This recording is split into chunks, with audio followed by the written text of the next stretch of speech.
दो भाइयों की दुल्हन भाग 9-10। जैसे ही मिस्टर वर्मा अपनी बात पूरी करते हैं ठीक वैसे ही मीटिंग रूम का मेन डोर एक तेज आवाज के साथ खुलता है, जिसे सुन अंदर बैठे सारे ही लोगों का डर से काफी बुरा हाल हो जाता है और उन सबके ही माथे से इतनी तेज ठंड के महीने में भी पसीना निकलने लगता है, तो किसी को अपने सामने अपनी ही मौत नजर आने लगती है। पर फिर भी सारे ही लोग जैसे ही अपनी नजरें उठाकर सामने डोर की तरफ देखते हैं वैसे ही मानो उनकी जान उनके हलक में ही अटक जाती है। सामने से दोनों देवल भाई अपने पेंट की पॉकेट में अपने दोनों हाथों को डाले बड़े ही एटीट्यूड के साथ चलते हुए आ रहे थे। इस समय ये दोनों ही देवल हमेशा की तरह ही किसी हैंडसम हंट की तरह ही लग रहे थे, जिनके लिए लड़कियां वन नाइट स्टैंड उठाने के लिए भी तैयार थी। और वर्जिनिटी खोना तो कुछ भी नहीं, अपनी इन दोनों के लिए लड़कियां अपनी जान भी दे सकती थी तो किसी की जान ले भी सकती थी। ये दोनों ही भाई किसी राजा की तरह चलते हुए अंदर आते हैं और किसी महाराजा की तरह जाकर अपनी बड़ी ही आरामदायक सीट, जो कंपनी की सीईओ की सीट थी जो काफ़ी बड़ी थी, जिसमें दोनों ही भाई आराम से बैठ सकते थे, अपनी उसी सीट में जाकर बैठ जाते हैं और अपनी बिना किसी भाबो बाली पेनी नज़रों से उस मीटिंग हॉल में बैठे सारे ही लोगों को देखने लगते हैं, जिनके देखने पर सबके पसीने छूटने लगे थे, तो किसी को उनकी मौत अपने सामने ही नजर आ रही थी। यूहान बेहद खतरनाक आवाज में, Why is this meeting held and who has been asked? I need an answer. ये मीटिंग किस लिए और किससे पूछकर रखी गई है, मुझे जवाब चाहिए। व्यूहान अपने पॉकेट से अपनी गन निकाल उससे खेलते हुए, We have to know the real reason for holding the meeting, and remember that we have the habit of listening to the truth and not lies. हमें मीटिंग रखने की सही वजह जानना है और याद रहे हमें सच सुनने की आदत है, झूठ नहीं। इन दोनों ही भाई की बात सुनकर सारे जो पहले से ही डरे हुए थे, उन सबका तो अब और भी ज्यादा डर से बुरा हाल हो चुका था और मिस्टर वर्मा जो सबको भड़काने का काम कर रहे थे, उन्हें तो मानो जैसे सांप ही सूंघ गया हो। मगर फिर भी वह हिम्मत कर बोले, आप दोनों ऐसे कंपनी में अपनी मनमानी नहीं चला सकते हैं। इस कंपनी पर जितना हक आपका है उतना ही हमारा भी है। हम भी इस कंपनी में दिन रात मेहनत करते हैं, मगर हमारी सारी मेहनत का क्रेडिट आप दोनों ही ले लेते हैं। यहाँ तक कुछ भी करने से पहले एक बार भी हमसे पूछना तक जरूरी नहीं समझते हैं। आप ऐसे अपनी मनमानी नहीं चला सकते हैं। मिस्टर वर्मा को बोलते देख मिस्टर कश्यप भी अपनी बातों को रखते हुए ही बोले, आपसे हम में से कोई भी आपकी कोई भी बातों को नहीं मानेगा, ना ही आपके किसी भी गलत फैसले पर तुम दोनों का साथ देगा। वैसे भी हम भी इस कंपनी में शेयर होल्डर हैं और तुम दोनों को हमारी बात माननी ही होगी। मिस्टर वर्मा हिम्मत लिए, हम सबने मिलकर ये फैसला लिया है, तुम्हें और तुम्हारे भाई को इस कुर्सी से रिजाइन देनी होगी, और तुमने ऐसा नहीं किया तो हम सारे शेयर होल्डर इस कंपनी से अपने सारे पैसे निकाल लेंगे और हड़ताल करेंगे। क्वोट। यूहान हंसते हुए, शेयर होल्डर? क्या सच में भाई ये सारे हमारे शेयर होल्डर है? क्वोट। व्यूहान बिना किसी भाव के गन से खेलते हुए, 10 केयर ऑफ शेयर होल्डर है भाई ये लोग इस कंपनी में। इस कंपनी के 45 केयर ऑफ शेयर आपके नाम है और 45 केयर ऑफ शेयर मेरे नाम है, जिन्हें टोटल किया जाए तो 90 केयर ऑफ शेयर हमारे पास है और बाकी के 10 केयर ऑफ शेयर में से इन सब के पास बस 1 केयर ऑफ ही शेयर है। मतलब हमारी कंपनी की जो पोजीशन है उस हिसाब से 1 केयर ऑफ शेयर की कीमत ही 20 करोड़ रुपए है और इन सब के पास कुल मिलाकर 200 करोड़ है। मगर अफसोस की बात है भाई, अब ये 200 करोड़ इनके पास से चलते हुए हमारे पास ही आने वाले हैं। इतना बोल यूहान बिना किसी भाव से मिस्टर वर्मा के कंधे पर 2 गोली चला देता है, जिसके ऐसा करते ही सबकी चीख निकल पड़ती है और उनकी आंखें अब मौत के डर भर जाती हैं। तो मिस्टर वर्मा गोली लगते ही दर्द से तड़पने लगते हैं और उनके कंधे से खून ऐसे बहने लगता है जैसे किसी पानी की टंकी में छोटा सा होल होने पर पानी बहता है। व्यूहान गुस्से से भरी आवाज में, तुम लोगों की औकात नहीं हमारे सामने आकर बातें करने की और सारे मिलकर हमारे खिलाफ साजिशें रच रहे हो।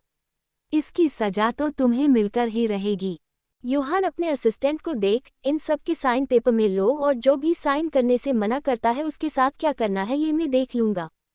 यूहान की बातें सुन सबकी आंखें डर और आंसुओं से भर जाती हैं। मिस्टर बख्शी रोते हुए उन दोनों के कदमों में गिर बोले, ऐसा अन्याय मत करिए सर, अगर मेरे शेयर आपने ले लिए तो मैं तो पूरी तरह से बर्बाद हो जाऊंगा। वैसे भी मेरी 3 बेटियां हैं, तीनों की शादी भी मुझे करवानी है और अगर मैं ही रोड पर आ गया तो मैं अपनी बेटियों को घर कैसे बसा पाऊंगा। तरस खाकर ही मुझसे मेरे शय मत लीजिए सर। ये बोलते हुए ही मिस्टर बख्शी काफी जोरों से रो रहे होते हैं।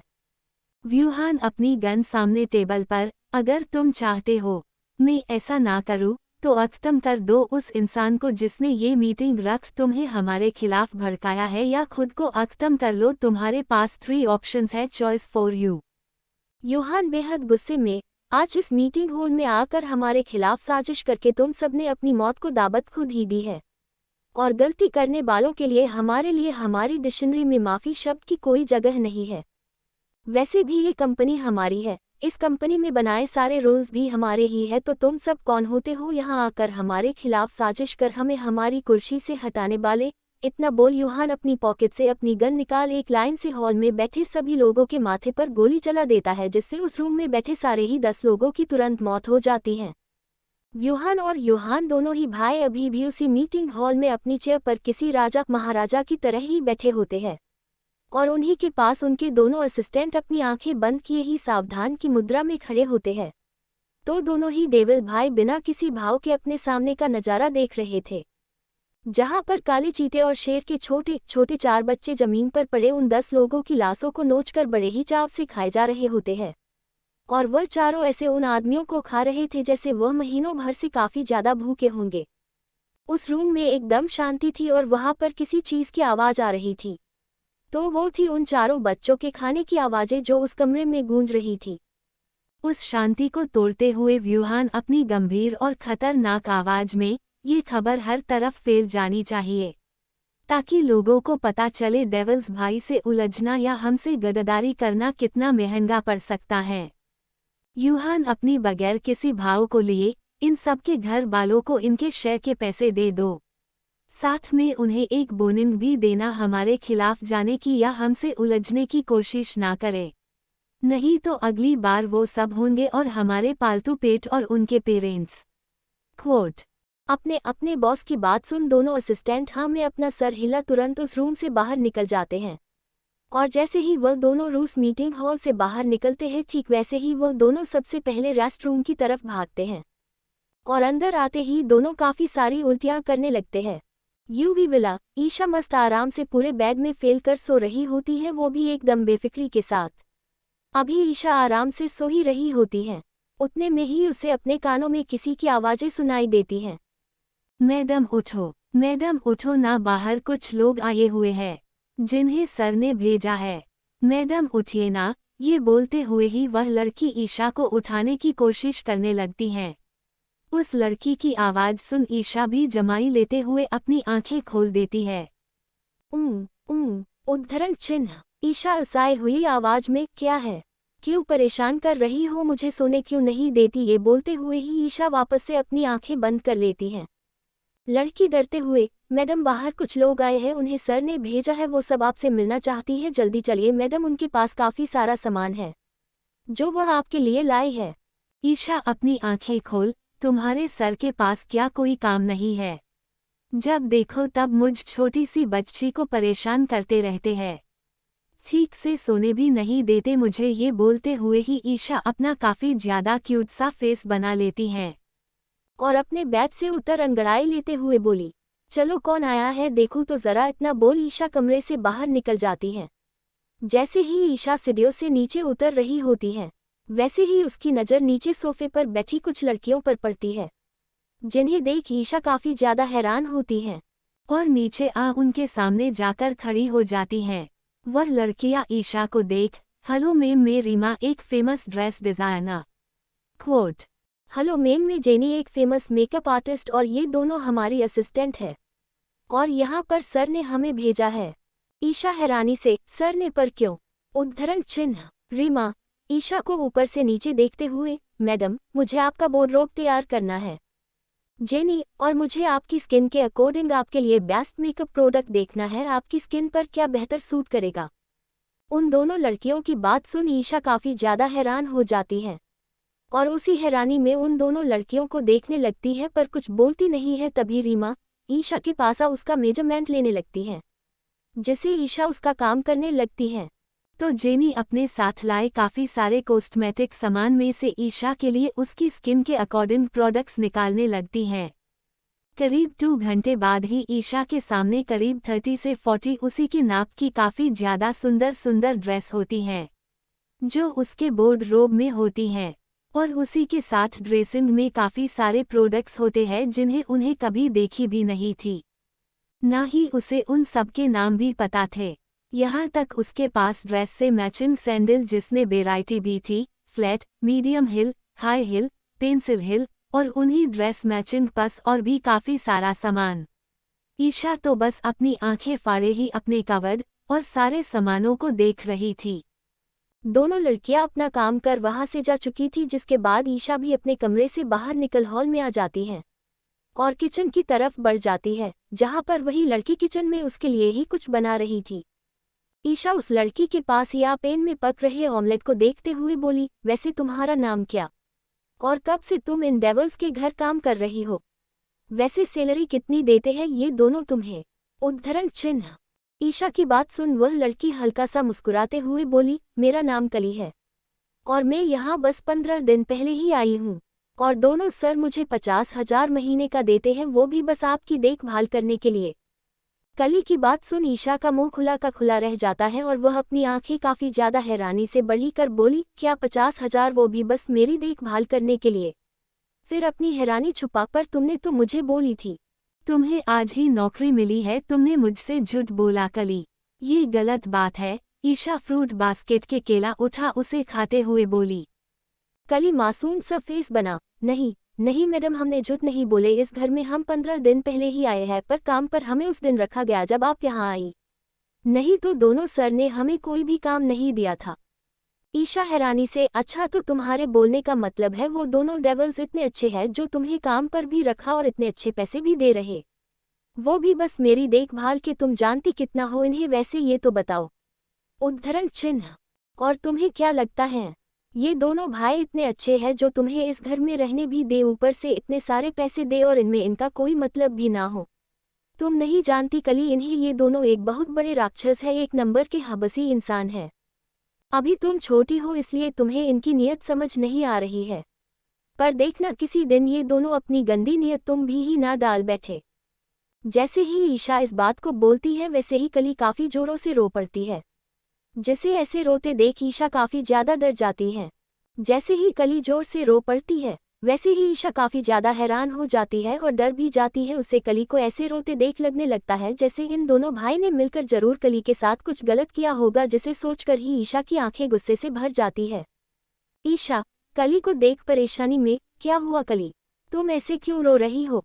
क्या इन दोनों भाई ने मिलकर तुम्हारे साथ कुछ गलत किया या तुम्हें मारा पिटा क्या किया? मुझे बताओ कली, तुम्हें डरने की कोई ज़रूरत नहीं है, मुझे सच बताओ। ये बोलते हुए ही ईशा काफ़ी डर जाती है। कली रोते हुए, आप जितना बुरा सर को बोल रही हो मैडम, सर उतने बुरे नहीं है, ना ही उन्होंने मेरे साथ कुछ गलत किया, बल्कि उन्होंने तो मेरे साथ गलत होने से मुझे बचाया। ये बोलते हुए ही कली अपने आंसू साफ कर ईशा के हैरान चेहरे को देखते हुए बोली, मैं एक छोटे से गांव में अपने माँ, पापा और छोटे भाई के साथ रहती थी और मेरे पिता काफ़ी ज़्यादा शराब पीते थे और रोज शराब पीकर माँ को मारा पीटा करते थे।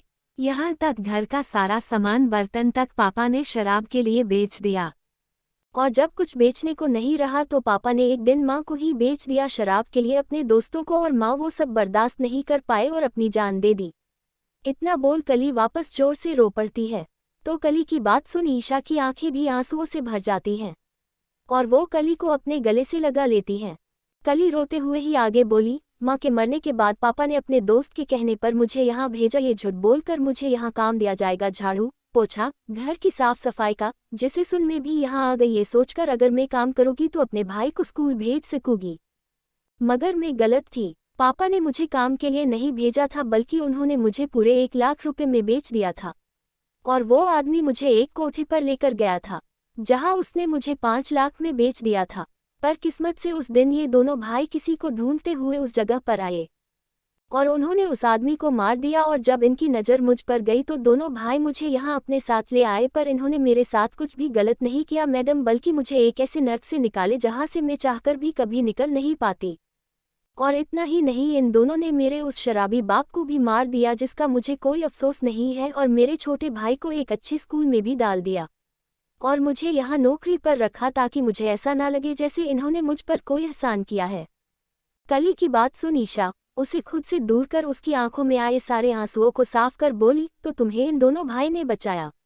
जो भी हो कली, पर मेरी नज़रों में ये दोनों ही भाई किसी हैवान से कम नहीं है, और मैं इन दोनों से ही काफ़ी ज़्यादा नफरत करती हूँ, और मेरी ये नफरत कभी भी कम नहीं होने वाली है इन दोनों के लिए। इतना बोल ईशा ऑमलेट की प्लेट उठा किचन से बाहर निकल जाती है, तो कली बस जाती हुई ईशा को देखते रहती है। शाम का समय, ईशा अपने कमरे में बेड पर बैठी कली की सारी बातों के बारे में ही सोच रही होती है, और उन बातों को सोचकर ईशा खुद से ही बातें करते हुए बोली, नहीं नहीं, ये दोनों डेविल्स कभी किसी के साथ कुछ अच्छा नहीं कर सकते हैं। कली ने जो भी कहा इन दोनों ने ही उसे बोला होगा। वो सब मुझसे बोलने के लिए, इसलिए कली ने मुझसे वो सारी बातें कही ताकि मैं उन दोनों से नफरत करना छोड़कर प्यार करने लगूं, पर ऐसा कुछ भी नहीं होने वाला है। मुझे तो बस इन दोनों से नफरत है और हमेशा ही रहेगी। मुझे बस दोनों से बदला लेना है, वो भी किसी भी कीमत पर। फिर उसके लिए मुझे इन दोनों के साथ प्यार का झूठा नाटक ही क्यों ना करना पड़े, मैं करूँगी, पर इन दोनों भाई को एक दूसरे से अलग करके रहूँगी। आखिर इन्हें भी तो पता चले, जब कोई अपने किसी खास इंसान से अलग होता है तो उस पर क्या गुजरती हैं। इन दोनों ने मुझे मेरे परिवार से दूर किया है, मैं इन दोनों को ही एक दूसरे से दूर कर दूंगी। इतना बोल ईशा कुछ सोचने लगती हैं। रात का समय, इस समय रात के करीब 8 बजने ही वाले थे, और ईशा आज घर के हॉल में ही बैठी अपने दोनों देवल पतियों के आने का इंतजार कर रही थी, क्योंकि ईशा ने अपने दिमाग में ये बात बिठा कर रख ली थी, उसे किसी भी तरह से बस इन दोनों भाई को अब अपने प्यार के जाल में फंसाना था, और जब दोनों भाई उसके प्यार में पागल हो जाए तब वह किसी एक का दिल तोड़ने का नाटक करेगी, जिससे उन दोनों भाइयों में लड़ाई हो जाए और वो दोनों ही एक दूसरे के दुश्मन बन बैठे। यही सब सोचते हुए ही ईशा अभी मुस्कुरा ही रही थी, उतने में ही घर की डोर बेल बजती है, जिसकी आवाज़ सुन ईशा अपने आप से बोली, लगता है ईशा तेरे दोनों देवल पति घर आ गए, चल अब तू भी अपने काम में लग जा। ये बोलते हुए ही ईशा अपनी जगह से खड़ी होती है और डोर के पास जा डोर खोल देती है। जैसे ही ईशा डोर खोलती है वैसे ही दोनों भाई जो बाहर खड़े थे वो दोनों जैसे ही ईशा को अपने सामने देखते हैं वैसे ही वो दोनों काफ़ी ज़्यादा हैरान हो जाते हैं, क्योंकि ईशा बड़ी ही प्यारी सी मुस्कान लिए उन दोनों को ही देख रही थी। जिसे ऐसे मुस्कुराते देख दोनों भाई हैरान नज़रों से एक दूसरे की तरफ देखने लगते हैं। जब ईशा देखती है दोनों भाई उसे देख हैरान होकर एक दूसरे की तरफ ही देख रहे हैं, जिसे देख ईशा काफ़ी प्यारी सी मुस्कान अपने फेस में लिए यूहान और यूहान दोनों को देख बोली, हनी आप आ गए, चलो अब जल्दी से अंदर आ जाओ, मुझे ना आपसे काफ़ी सारी बातें करनी है। इतना बोल ईशा जल्दी से आगे की तरफ बढ़ जाता है और अपनी दोनों आंखें बंद कर खुद से बोली, प्लीज़ भगवान जी बचा लेना मुझ बच्ची को इन दोनों जल्लादों से। ये बोलते हुए ही वह सोफे पर जाकर बैठ जाती हैं, तो डोर पर खड़े दोनों भाई दूसरी बार ईशा के मुंह से अपने लिए हनी शब्द सुनकर काफ़ी ज़्यादा चौंक जाते हैं। फिर दोनों भी घर के अंदर ही आ जाते हैं और अंदर आकर वह दोनों बिना ईशा से कुछ बोले ही ऊपर सीढ़ियाँ चढ़ते हुए अपने कमरे की तरफ बढ़ जाते हैं। जैसे ही वह दोनों भाई वहां से जाते हैं वैसे ही ईशा चैन की सांसें लेती हैं और जल्दी से डाइनिंग एरिया की तरफ भाग जाती है। थोड़ी देर बाद ईशा डाइनिंग चेयर पर बैठी यूहान और यूहान दोनों के आने का इंतजार कर रही होती हैं। तभी दोनों ही भाई बड़े ही एटीट्यूड के साथ चलते हुए आते हैं और आकर सीधे ईशा की दोनों तरफ अगल बगल में बैठ जाते हैं, जिन्हें बैठते ही सैफ जल्दी से आकर तीनों की प्लेट में खाना सर्व करने लगता है। खाना सर्व करते ही सैफ उस जगह से चला जाता है और दोनों भाई फिर ईशा की तरफ देखते हैं। ईशा अपने चेहरे पर काफ़ी ज़्यादा मायूसी लिए अपना चेहरा लटका कर बैठी हुई थी। व्यूहान ईशा को उदास देख, क्या हुआ लिटिल वाइफी, तुम इतनी उदास क्यों हो? क्वोट। व्यूहान की बात सुन यूहान भी ईशा के उदास से चेहरे को देखने लगता है और ईशा को ऐसे उदास देख यूहान की बुहें सिकुड़ जाती हैं, क्योंकि कुछ देर पहले ही ईशा इतनी खुश थी और अब इतनी ज़्यादा उदास, जिसे ऐसे देख यूहान को समझ नहीं आता ये लड़की आखिरी है क्या। उद्धरण चिन्ह।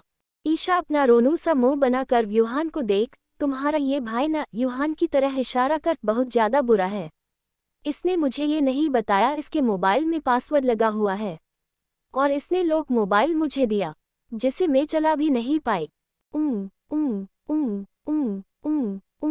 ईशा रोते हुए बोली। यूहान हल्के गुस्से में, तुमने जो मोबाइल लिया था वो मेरा नहीं व्यूहान का था, और मैं यूहान हूँ, जिससे टकराकर तुमने खुद अपना मोबाइल तोड़ी थी। और सुबह तुमने जिसका मोबाइल ली थी वो व्यूहान है। मैं नहीं समझ में आया तुम्हें? और अगर समझ आ गया हो तो चलो अब डिनर करो। नहीं तो मुझे आता है अच्छे से तुम्हें खिलाना। इतना बोल यूहान अपना डिनर करने लगता है। यूहान की बात सुन और कल रात को याद कर ईशा काफी ज्यादा डर जाती है। और डरते हुए ही ईशा व्यूहान को उसका मोबाइल वापस करते हुए बड़ा ही क्यूट सा फेस बनाकर बोली, हनी मुझे मोबाइल का पासवर्ड खोल कर दो ना। इतना बोल ईशा अपनी आंसुओं से भरी टिमटिमाती आंखों के साथ व्यूहान को ही देखने लगती है। व्यूहान, पहले डिनर करो फिर मोबाइल चला लेना। ईशा जिद करते हुए, नहीं पहले मुझे भूत वाला कार्टून लगा कर दो, उसके बाद मैं खाना खाऊंगी, नहीं तो मैं आज खाना ही नहीं खाऊंगी। ईशा किसी जिद्दी बच्चे की जिद करते हुए बोली। ईशा की जिद देख व्यूहान को ना चाहते हुए भी मोबाइल अनलॉक कर ईशा को देना पड़ता है। और जैसे ही मोबाइल का लॉक खुलता है ठीक वैसे ही ईशा झट से मोबाइल वापस ले उसमें यूट्यूब खोल खू चैनल सर्च कर उसमें भूतिया एनिमेशन वीडियो लगा देखने लगती हैं। ईशा की इस हरकत से दोनों भाई की बुहें सिकुड़ जाती हैं और वो दोनों ही अपनी खतरनाक आंखों से ईशा को देखने लगते हैं। पर दोनों ही कुछ बोलते हैं और जैसे ही यूहान स्पून में राइस और सब्जी लेकर उसे खाने वाला होता है ठीक वैसे ही ईशा यूहान के उस हाथ को पकड़ अपने तरफ मोड़ लेती है और यूहान का बाइट खुद ही खा लेती है और वापस से मोबाइल में देखने लगती है। ईशा की इस हरकत से यूहान की बुहें वापस से सिकुड़ जाती हैं तो यूहान उसके होठों पर हल्की सी मुस्कान आ जाती है और जैसे ही वो भी अपना बाइट खाने वाला होता है ठीक वैसे ही ईशा उसका हाथ भी अपनी तरफ मोड़ उसके हाथ का खाना खुद ही खा लेती है और किसी छोटे बच्चे की तरह मोबाइल देखने लगती है। मगर ईशा की इस हरकत से यूहान के चेहरे पर चिढ़ नजर आ रही थी तो यूहान के होठों पर हल्की सी मुस्कान और ईशा ऐसे ही अपनी प्लेट का सारा खाना छोड़ उन दोनों भाई की प्लेट का सारा खाना उनके ही हाथों से खा लेती है। इस समय ईशा ने अकेले ही उन दोनों की प्लेट का सारा खाना खा ली थी, बिल्कुल ऐसे जैसे वह काफी महीनों से भूखी हो। यूहान अपनी हैरान नजरों से अपना एक हाथ आगे किए ही अपनी खाली प्लेट को देख रहा था तो ईशा का ध्यान भी मोबाइल में ही था और वह वैसे ही इस बार भी मोबाइल पर आंखें गड़ाए ही खाना समझ यूहान की हथेली अपने मुंह में डाल उसे जोर से कुतरने लगती है। जैसे ही ऐसा करती है वैसे ही यूहान हैरानी से तो यूहान गुस्से में ईशा को देखने लगता है। ईशा ने अपने सारे चूहिया के जैसे दांतों को काफी जोरों से यूहान की हथेली में गड़ा दी थी और खाना समझकर उसे चगलने की कोशिश कर रही थी मगर जैसे ही उसे होश आता है वह फ्लो में क्या कर गई ठीक वैसे ही वह झट से यूहान का हाथ अलग कर डरते हुए यूहान को देखती है और जैसे ही वह यूहान की आंखों को देखती है वैसे ही डर से कांप जाती है।